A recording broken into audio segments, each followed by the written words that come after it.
twe gitumye tuza kwitura umuhuza ni kibazo dufise nuko umuryango wacu uri kurahohoterwa. Twebwe ibyo badusaba ngo dusinye twemeza yuko mugirente Toma mupadiri wo mu Kanyoshi yatuguriye ntiyigeze atugurira ahubwo yaratunyaze. Twe twavuze ntidushobora gusinya, baratubwira ngo dusinyire yuko tutazogaruka ku itongo, ntidushobora kwemera guheba itongo ryacu tugume twangara nkuko aho turi bamwe dusavye indaro, hama bagaca tubwira ngo dusinyire itongo ngo hamwe tutazogaruka. Ivyo bintu mwe mumva byoshoboka? Hanyuma rero tuza gutabaza hano mugabo tuje gutabaza ntibwakeye kabiri baca bafata bamwe mu muryango n'ubu barafunzwe, ejo hahise babatwaye mu mpinga.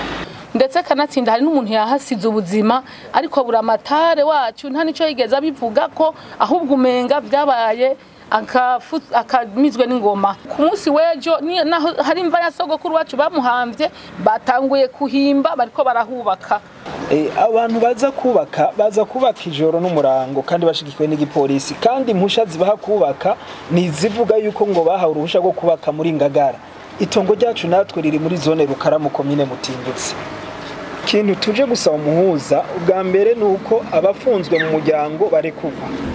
Ikibazo cyane twabifashe mu bintu twavuye na Procureur de la République araje kurekura bajya abantu banyu barabarekura batahe, mugabo namwe nuko mubandanye mubikana dosiye yanyu mahoro n'umutekano. Ikigira kabiri nuko abo bantu bariko bubaka mu itongo ryacu bahawe mu Ngagara bohagarika kubaka mu itongo ryacu. Uwa bariko barubaka ijoro bakorane ku mutima no mu mateko babumva yuko bariko barakora bivekanye n'amategeko. Nta muntu yubaka ijoro rero mu itongo giyiwe kuvuga yuko nabone bari cyo bariko bariyotsa. Ico tuma twasaba yuko abatwumva twagira tubatera kamu yuko izo nyubako ziko zubaka ijoro, izo nyubako ziko zubaka amatongo kirimwo ibibazo zotenyenya ntanzira kirasha, hanyuma nibamara kuzegutireze mu bubaki icyo mategeko kandi batekera kimwe.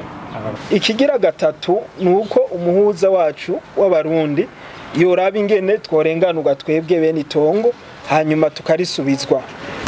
Umushikiranganje abigiye hari ngahari ingendo hanze niyaza sojamwe turaje tukabatorera kwinyisha guco twaducaye. Ingingo duhawe n'umuhuza turayishimye gose kwa tugiye yuko ngo mu isaha imwe twizera ko bazoba barekuye.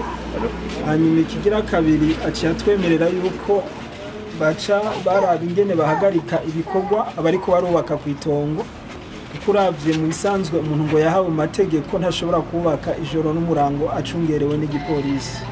Niyo ngingo umuhuza aduhaye turayakiriye neza.